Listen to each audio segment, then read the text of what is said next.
Markets are dropping. What's going on, guys? It's Ricky with TechWit Solutions, and what an insane bull trap is it not? NASDAQ market was up almost like 1.5% during the overnight trading session, even into the pre-market session, hitting highs of 695, literally just a few dollars away from 700. And then all of a sudden, we get rejected, we begin to sell off, markets open, it leads to even more selling pressure, and now we have made new lows, going lower than we did on Friday. What's going on? What's driving markets lower? And again, if you think NASDAQ market is down, semiconductor stocks, memory chip stocks are getting hit so much harder. SKHY down 9% on the day, a very bearish day for these memory chip and semiconductor companies. SanDisk down 12.4%. And at one point, it was down 14%. Again, significant downturn. ASML, I'll talk about this one in just a little bit, down nearly 8% on the day. Micron, I bought the dip on Micron, and the dip kept dipping, right? So I've recovered a part of it just because I was able to buy more aggressively when it began to indicate signs of a support. It recovered, I trimmed the position, and now it has sold off a little bit. But I wanted to show you currently down $3,000 to $4,000 on this current position, but I'm going long on it, right? The biggest mistake that I can make here is that I cut losses.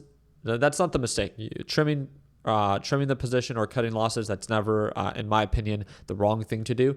But then revenge trading. Okay, well, now markets are selling off. Let me open up a short here when markets already are down 5.87%. We talked about this on Friday. We talked about this on Saturday. Don't overtrade just because you feel like market's against you. You're irrelevant. I'm irrelevant to the market. It's not that deep, right? Maybe you went in too aggressive too early on, and that's why you're feeling the pressure. I'm excited. I don't know why, but I don't feel the pressure too much as of right now.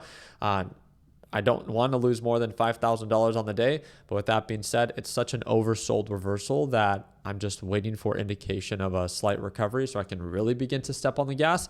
And I wouldn't be surprised if we do end up green on the day based off of if markets do begin to recover. But again, that's all based off of price action. And we don't have enough bullish price action right now. The thing that I want to update you guys is like, yes, the S&P 500 erased all gains and turned negative, right? Iran just nuked the market by saying no to peace talks, which again, is part of the process. It really seems like this peace deal or ceasefire or peace deal announcement that was announced and possibly agreed upon on the U.S. side is now no longer being agreed upon on the Iran side. And can you blame them, right? And also, can you blame the markets not really wanting to react in a positive way because Trump has overused the peace talk and or the ceasefire announcement multiple times? Like, it was long overdue. It should have not been impacting markets because he truly has just been manipulating markets, right? So we'll see. Hopefully it does. The reason I hope that there is a ceasefire or peace talk is it's our brave, American men and women putting their lives at risk for what? Like, I just don't understand like what we're trying to do now that we weren't doing before or that we needed to do again. Like, it's beyond the point. Like, let's just move on. It seems like that's what everyone wants. I just do not understand why Trump just can't get out of there. With that being said, the U.S. strategic oil reserves hit the lowest level since 1983. This has been something that a lot of news outlets have been covering. The reason Trump is so open to the idea of a potential peace talk is because we're running incredibly low on our oil reserves. When it comes down to the bond yields and bond market, they're beginning to creep back up, and that's something that directly impacts at the rate in which the U.S. government borrows at. And also, supposedly, we have very low munition out there. And when it comes down to the battle that we have going on with Iran, it's not going to put us in a very favorable position. Again, is it all speculation? Is it actually true? Trump has denied the claim of any of this being true, but that's so Trump to just deny everything until we know that he only folds when he needs to, and having low oil reserves or having low munition just makes sense. But again, we'll see what actually ends up being true later down the road. South Korean market is down again, which again, I believe is exacerbating the entire problem of what's going on right now in the semiconductor and memory chip space. If you actually pay attention to it, it's kind of exciting, right? Because this pullback is something that a lot of investors have been asking for. And even NVIDIA first gapped up based off of the news, right? A lot of you guys saw that it announced a new partnership that was worth I thought it was worth $250 billion. It says NVIDIA leads AI chip stock lower after $500 billion partnership with SK Group. So they announced, I thought, 2 different partnerships overnight, thinking that it would reignite, but maybe these partnerships are over leveraging NVIDIA, and that's what markets are reacting to in a negative way. It's so funny to me because sometimes this news is so bullish, right? If you would have announced this news, 3 months ago, NVIDIA would have been pushing to new all-time highs. But now market sentiment is kind of beginning to change, right? It's like, okay, now are these companies overspending? That's the idea that's being floated around.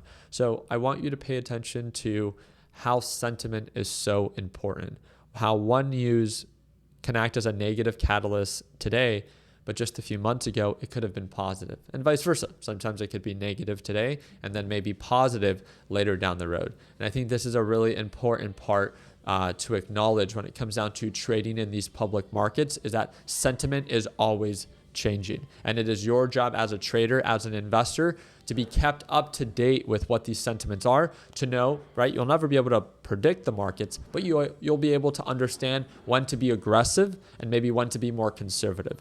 And this is the part that in my opinion is exciting. You might be asking, Ricky, how are you saying that you're feeling comfortable while you're down $3,000 on the day? Again, you guys have seen my good days, and those are north of $10,000 to $15,000, right? It's due to the dollar amount that I trade with. I don't trade I don't trade options. I only trade shares.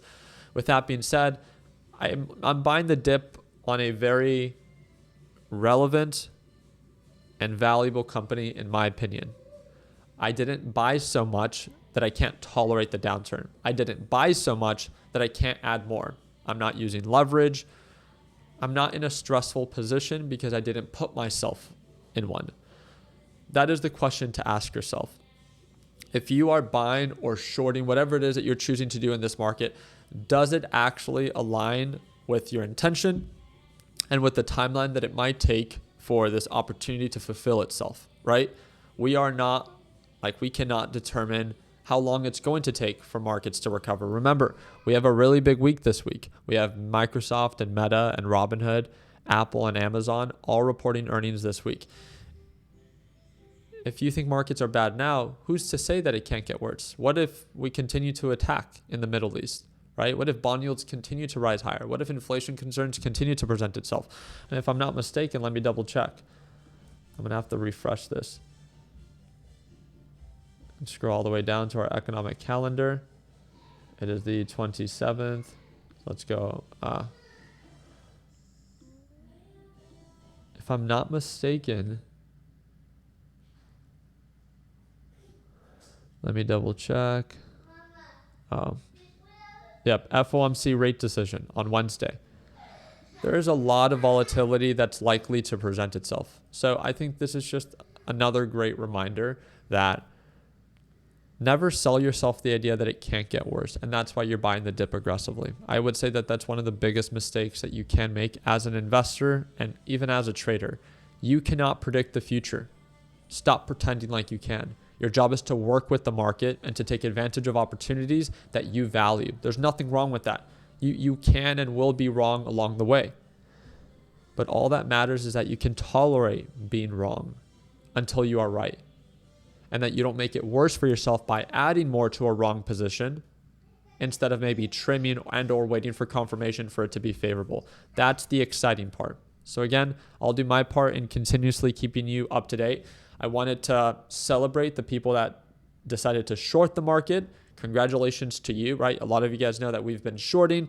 I didn't short the sell-off, but I'd love to see, we're all here for the same reason. I love to see people making money. Hopefully you do your part in taking profits when it makes sense.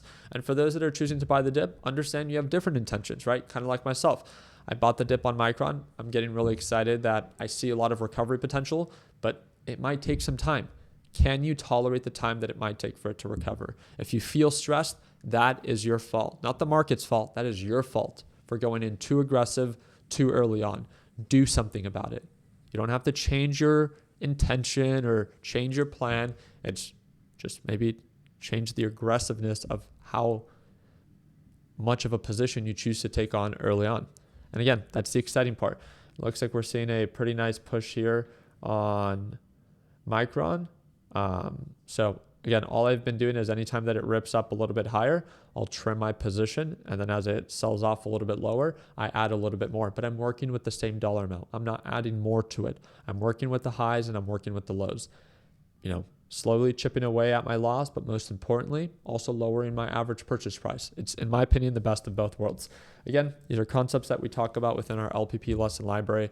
If you feel like you are lost in this market and all it has to offer and is doing, again, every morning right at market open, we go live.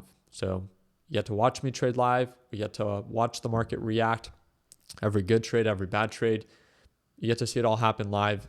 And as news gets, shared, markets react, and we talk about it together. If this is something that you want to be able to experience daily, it's the second link in the description down below. Like many of you guys know, it's not a subscription. It's a one-time payment for lifetime access. We have members that signed up back in 2018. They paid once, and they still have access to it today.